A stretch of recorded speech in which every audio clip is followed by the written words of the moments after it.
but we are celebrating something because today we are making a 3-inch thick T-bone steak alla Fiorentina in the Florentine style from Tuscany in Italy. The traditional way is grilled, oftentimes with over like a live flame with embers, etc., where you're getting smoke and char and all the goodness. And then you are basting it in butter with garlic, rosemary, these redolent herbs of the Tuscan hillside. But we're going to do it a little different today. We are going to, I think it's a really important skill set to have to know how to make a truly killer cast iron skillet steak that gets finished in the oven, the result of which is the saltiest, crispiest crust layer on the exterior, belying a truly melt in your mouth interior that is otherworldly. As you can see from this steak, first of all, this is such a serious piece of meat. T-bone steak. T. This is the bone, T. With lots of marbling in the flesh on either side. You can see all this beautiful white blended in with the red is actual fat, which is helpful because as this steak cooks, it is going to have its own self-basting method, keeping it really rich and melt in your mouth. But we are also going to help that extremely unctuous process along with constant basting in garlic and rosemary scented butter. It really couldn't be better. And the best part is you can wow and impress anyone you need to, your friends, your family, your spouse, your would-be lover, yourself, with something that is so easy. Like, this is a shockingly easy recipe. All you need is patience. Patience and a fairly sizable sum of money for that steak. This is a splurge meal. We're not beating around the bush. This is definitely a really special occasion moment. But you may have need of this. And now you'll know what to make. So like I said, this technique, I mean, you see in front of me, this is all we're really gonna be using to make this very memorable meal. But one of the things that means is that you've got to treat each ingredient very lovingly, starting with the steak. Last night, I scampered to my fridge. I pulled out the steak and I generously salted it all over with kosher salt. And then I left it uncovered in my refrigerator overnight. Doing it overnight in the fridge gives the salt time to penetrate the meat. Doing it uncovered in the fridge actually helps the surface of the meat to dry out a little bit more, which is what's going to give us that gorgeous, really crispy crust on the outside. So don't skip that part. And the second very important piece of advice I'd like to share is that I took this steak out of the refrigerator 45 minutes ago. 45 minutes to an hour before you are ready to cook. Make sure you pull your steak out, especially when it's such a gorgeous thick cut like this one is. You really want to give it time to come to room temperature so that it cooks evenly and efficiently. After you take the steak out of the fridge, you are going to pat it as dry as you can with a paper towel. And this is just removing any moisture that salt helped to draw out of the meat, any condensation that's happened, and it's going to make sure that we get the crispiest, most delicious crust possible. And because I am partial to an extra salty, delicious crust, I am also going to salt it again. But you don't have to if you're sensitive to salt. So once I've got it all nice and seasoned again, I am going to get a cast iron skillet over a searing hot heat. Very, very, very, very, very hot. And then we will cook. 12-inch cast iron skillet, something that is going to let you get up to a very high heat. Were you to get this steak at a steakhouse, one of the things you will notice that is different probably from the way that you make steak at home is it somehow has this like extra just crackly, salty exterior. And that's from two things. One is they probably use a lot more salt than you're used to. And two is they probably use a lot more butter than you're used to. And actually three is they're probably cooking on a lot hotter surface than you're used to. So we are attempting to get the surface of this pan to just below the point where it would set off every fire alarm in this building. All right, so you can see our pan is smoking hot. I am gonna turn the heat off just for the time when I add our oil, and because I don't want this to like literally explode just yet, maybe a tablespoon or two, just enough to coat the base of your hot, extremely hot cast iron skillet. And I'm using avocado oil because it has a little bit of a higher smoke point, which is great. Obviously, butter will be playing a role here too, but for now, we're starting with avocado oil. Turning our heat back on, and we're at like a medium high now, and we're gonna grab our big old boy. Take one last look. Okay, into the pan. And that is the noise you want to hear. A nice hard sear is the most critical step of this process. You need to hear it with your ears. You need to see it with your eyes. I see the sizzling happening down here. And as I mentioned, patience is the virtue of this video. The only real key here is you can't move the steak. Do not even attempt to move the steak for at least 4 minutes, maybe up to 5. The steak will release on its own. If you get in there and you start fighting and the meat won't release, it's not ready yet. It is literally forming a crust right now, and once that crust is there and crackling and crisp and perfect, it will release on its own and you will be able to flip the steak to the other side. But before then, do nothing except enjoy the delicious smell that is now permeating your kitchen. Time to check. It's been about 4 minutes. I can see the edges of the steak are curling up, which is a good sign. There's a little crust forming underneath. Let's test and see if it gives me any resistance. No resistance. This is a good sign. See how gorgeous that is? Oh! Oh! Sound effects are necessary. I need you to appreciate how gorgeous this is in person. Flip it over. Round of applause for what happens when meat hits a hot cast iron skillet. It is phenomenal. It's been another 4 minutes on the second side. I added a little more salt here on the surface, just because why the heck not? Oh yeah, look at her. Beautiful. Can you see that golden brown crusting? I do just want to let some of the fat on that sort of fat cap side render just a little bit, so I'm going to leave it here about a minute. Okay, our steak is good with this initial sear. What I am going to do is lift it out of our pan. Oh my God, do you see the glistening? The glistening is really next level, people. It's out of control. Let me just give the other side a little love too.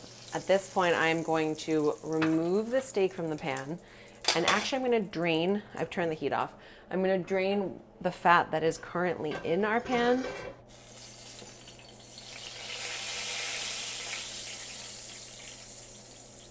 From getting too hot in the pan or from having too much grease going into your oven at one time, just because there is salt at the base of this and also little pieces of meat. Go ahead and grab a paper towel and just give it a quick swipe. All right, we have our nice clean skillet ready to go. I'm gonna add a couple tablespoons of butter. Let's start with 3, along with 3 smashed cloves of garlic. And you just wanna loosely smash them so that you expose some additional surface area. You don't want them to totally break apart because we don't want this garlic to burn. And then I have a few sprigs of beautiful fresh rosemary. I put my skillet back over the flame and adding in my garlic and adding in my rosemary, and wait till you smell what happens as the essential oils in the rosemary start to pop and crackle in this hot fat. Otherworldly, next level insanity. Okay, at this point, I'm gonna add just a tablespoon back of this delicious rendered beef fat tallow back into the pan. Give it a quick swirl just to coat the entire surface of the pan. And then, take a moment to enjoy garlic, rosemary, and butter cooking together. It's heaven. And being careful not to lose your steak off this plate back to the pan. Plus anything that's left on the pan. A little tiny bit more salt here on the surface. Salting little by little as you go is the trick. You don't want to do overkill. You definitely don't want to miss your opportunity. And now, your moment to shine. This is your chef dream right here, is the basting, the careful luxuriating of your steak in browning garlic and rosemary infused butter all over the surface of this meat. And once you think it has been sufficiently loved with this oil and butter, grab your garlic and your fresh herbs, which have popped and crackled their way to perfection in the butter. Turn off the heat. So with a piece of meat this size, this kind, I like to serve it medium rare, which is between 125 and 135 degrees. But because this is such a large cut of meat, you actually want to pull it out of the oven when it's at 110, 115, so that as it rests that half hour to let all those juices redistribute and the heat comes up, you're not going to risk overcooking the meat. So we are looking for like right around 110. Let's go ahead and insert the probe. So the T is here. Right here is the cross section of the T and the down. I'm going to go in horizontally, straight into the thickest part of the meat, not all the way to the bone, but right sort of, if you imagine I drilled a hole straight through the top of the meat here at that thick part of the steak, and it is currently at 55 degrees. So we'll see you at 110. Into a 425 degree oven, and if you are going to use a thermometer, you do want to make sure that it's on a probe like this that can go half in the oven, half out.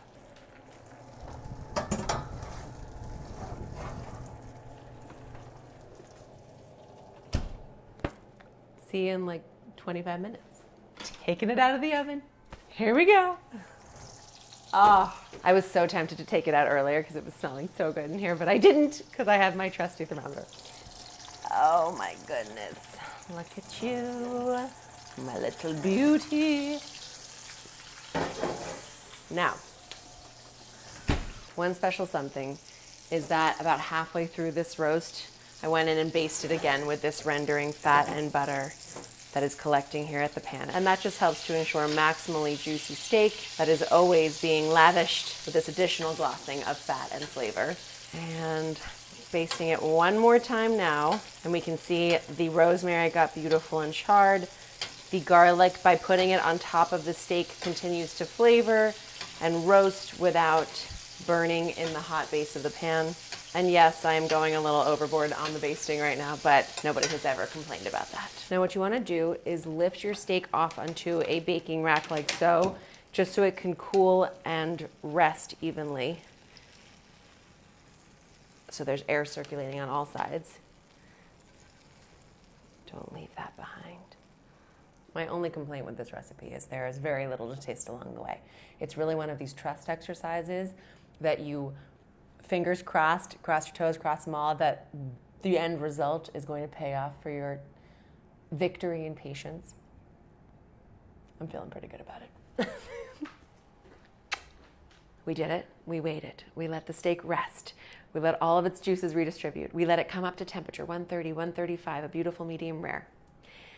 And now it's time to cut. So I'm just so happy right now. We have these lovely sprigs of crisped, beautiful rosemary and garlic, which I would never deprive anyone of wanting to smash and mix into a paste with a little bit of olive oil and spread that all over their steak, should they so choose. Ooh. Oh, it's salty. It's so good. Oh, guys.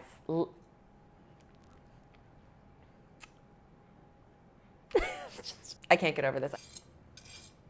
So I lay the steak down on the bone side, and I'm just gonna cut, Cut is a hilarious word here because you don't even need a knife. You could literally do this with your finger. It is falling apart juicy. Slicing down along the bone, and then just right along the juicy section here. Oh, until you have uncovered this absolutely exquisite piece of meat. Oh my gosh. Doing the same on this side, following the bone.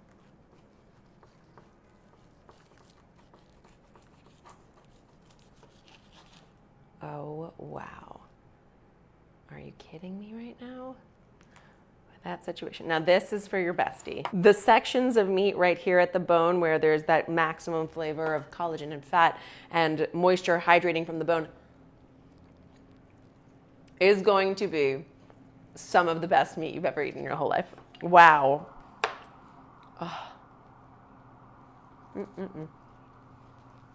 So salty, so crusty, so juicy, so flavorful. Now just slice this beautiful medium rare piece. Go ahead and slice off luscious pieces of beautiful steak. I don't know what you're treating your friends or your family for, but they better thank you. Just so it serves a few more, I'm going to start going half-inch thick here because you better believe once this is perfuming your home, people are going to come around. And you are suddenly going to find yourself feeding twice as many as you thought were coming in the first place. Just cascade this over your plate. Now, I am not suggesting that steak needs to be the only thing on the menu. You could do some beautiful charred broccolini with chili flakes. You could do baby potatoes with oregano and lemon. I have some beautiful fresh watercress. It's really peppery and such a nice cooling complement to a really rich, fatty, and delicious steak. These greens are really peppery. You can use arugula if you like that instead. And then just to drizzle it on up, you can actually pour a little bit of that rendered fat that was still in the pan over top of your steak. But I like it just a little nod to Italy with that beautiful fresh hit of olive oil, a little flaky hit of Maldon salt, a little squeeze of lemon over the greens. But don't you dare get this acid on that juicy, rich, fatty meat, because we do not want to cut through that fat. We want to savor the fatty moment. And my friends, you have a luxuriously simple but epically over-the-top celebration meal to treat yourself, treat your friends, treat your family, treat everybody right. Go ahead and pile that up on top. You're gonna live tonight. Talk about a magnificently festive way to kick off the holidays or ring in the new year or just celebrate having something this exquisite for dinner, because it's just out of control. The smell in here is beyond. This meat is so juicy and flavorful. This salad is so peppery and simple. I love meals like this that are like basically no work, but the result is something that is so memorable. People will be talking about this after eating it at your house for like years to come. Let's taste it so you can get the full effect. Well, that's a slightly more well done piece, but yes.